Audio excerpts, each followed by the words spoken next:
Hello, in this video, I am going to show you how to do a traditional Chinese tea service.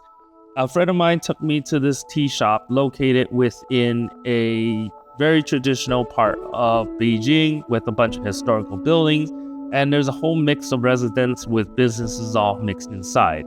I don't have the name because it was in Chinese and I have no idea how to find it because I use Google Map and kind of works there, but most of the locations aren't marked. Now here's a little scoop that they use to basically pull the tea out of the bag, and I am showing you white tea. We don't really buy this in most tea places these days in America, but I thought it was pretty cool, so I'm using this. And you use the rake to not contaminate the tea, and you push it as little as you want. You can make it really strong by using a lot of tea, or you can make it a little milder by using less of it. I use not so much. Now, the first pour of 180 degrees Fahrenheit water is to basically rinse and loosen up the dry tea.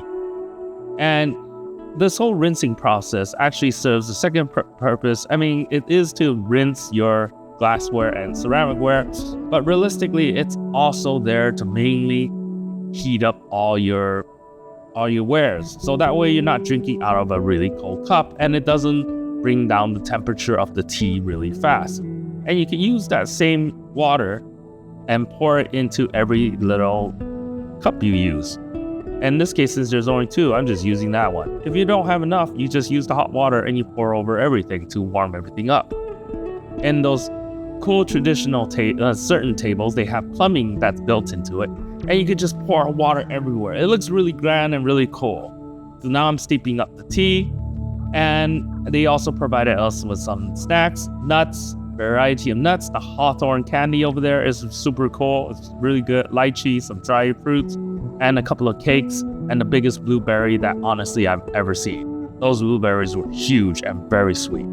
Now I'm rinsing out the strainer since my next pour is now going to be tea that you actually drink.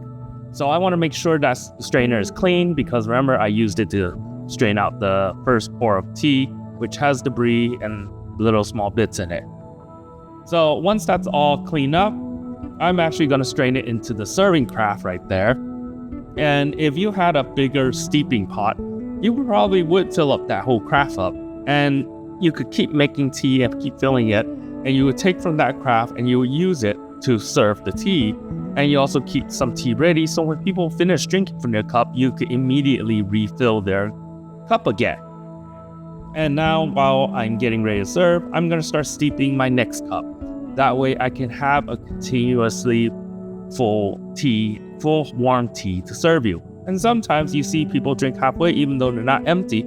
You might pour new tea into it to warm up their tea. That way you keep all the teas warm. Now you always pour your friend's cup first before you pour your own. You pour them about almost full, and cheers. Now, when I came back, I noticed I suddenly have 100 subscribers, and I'm really appreciate it. Please like and subscribe, help my channel grow.